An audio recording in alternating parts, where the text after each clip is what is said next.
Hello Mitro, I am Arvind Kumar this side, and today we will discuss the amendment made by the Finance Bill 2025. Bring clarity in income on redemption of unit link insurance plan. Yani now the ULIP is included in the capital assets.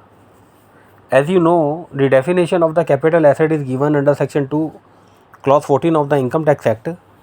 Capital asset includes all kind of capital assets, but एक section 10 sub section 10D है, clause 10D है, जिसमें ये लिखा हुआ है अगर आपको on the maturity of insurance company से कोई पैसा मिलता है यूनिट लिंक इंश्योरेंस प्लान में, तो वो सारा का सारा एग्जेम्प्ट होता है, प्रोवाइडेड जो प्रीमियम आपने दिया है वो कैपिटल सम एश्योर्ड का 10% से ज़्यादा ना हो।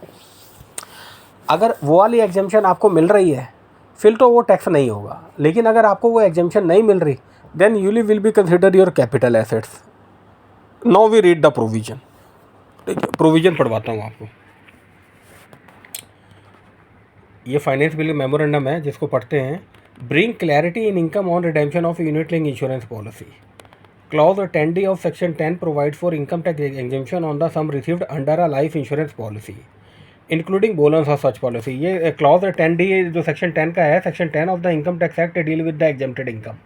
तो एग्जेम्पशन आपको मिलेगी अगर आपको कोई मैच्योरिटी पे पैसा मिलता है इंश्योरेंस पॉलिसी का, including bonus. There is a condition that premium payable for any of the year during the term of the policy should not be exceed 10% of the actual capital sum insured. उसमें एक condition ये है कि जो भी आपने premium पे किया है वो जितने की भी पॉलिसी है, फॉर एग्जांपल अगर मैंने 10 लाख की पॉलिसी ली हुई है तो मुझे उसका जो प्रीमियम पे करना है वो 1 लाख से नीचे सालाना पे करना है। अगर 1 लाख से ऊपर पे करूँगा फिर टैक्सेबल हो जाएगा। आगे पढ़ते हैं। It may be pertinent to note to restrict the benefit of exemption under clause 10D of section 10 to small and genuine cases of the life insurance. The Finance Act 2021 inter alia made amendment to clause 10D of section 10 to provide the exemption under this clause shall not apply with respect to any unit linked insurance plan policy or policy issued on or after 1 February 2021 if the amount of the premium or aggregate amount of the premium payable during the term of such policy or policies exceed 2.5 lakh रुपए। ये तो पता है आपको, finance bill 2021 में amendment आ गई थी कि अगर आप 2.5 लाख से ज़्यादा किसी भी पॉलिसी में प्रीमियम पे करोगे तो आपको एग्जेम्पशन नहीं मिलेगा। 2.5 लाख से नीचे ही रखना है आपने पॉलिसी का। It is noted that ULIP is a capital asset only when the exemption at a clause 10D of section 10 does not apply on such policy on account of the applicability of the 4th and 5th proviso. ये भी law maker कहता है, finance minister ये भी कहती है अपनी memorandum में कि यूलिप को तभी कैपिटल एसेट माना जाएगा जब आपको ऊपर एग्जेम्पशन नहीं मिलेगा सेक्शन 10 का, जो कि प्रोवाइजो 4th and 5th में है। And accordingly taxation as capital gain in case of only such ULIP, तभी आपको कैपिटल गेन लगेगा यूलिप में। However in case of the insurance policy other than the ULIP the sum received is chargeable to income tax under the income from other sources for any of such policy which exemption 10D does not apply.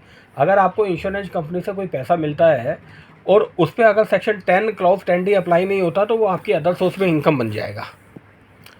Further any sum received under the insurance policy as provided in sub clause A and B with the proviso to clause 10D to section 10 are not eligible for exemption under clause 10D of the section 10. Such sub clauses are applicable to unit linked insurance policy.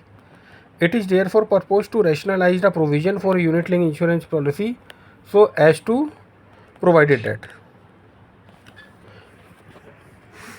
अब देखते हैं कि उन्होंने क्या क्या rationalise किया provision को ULIP से रिलेटेड। अब पढ़ो आप पॉइंट पहला। ULIP to which exemption under clause 10D of section 10 does not apply is a capital assets. वो कहता है कि जिसमें सेक्शन 10 क्लॉज 10D अप्लाई नहीं होगा वही यूलिप व कैपिटल एसेट होगी। The profit and gain from such redemption of ULIP to be which exemption under clause 10D of section 10 does not apply shall be chargeable to as capital gain. Sub section 1B of section 45, यानी section 45 जो है that is a charging section of the capital gain head. Capital gain की इनकम का charging section है वो।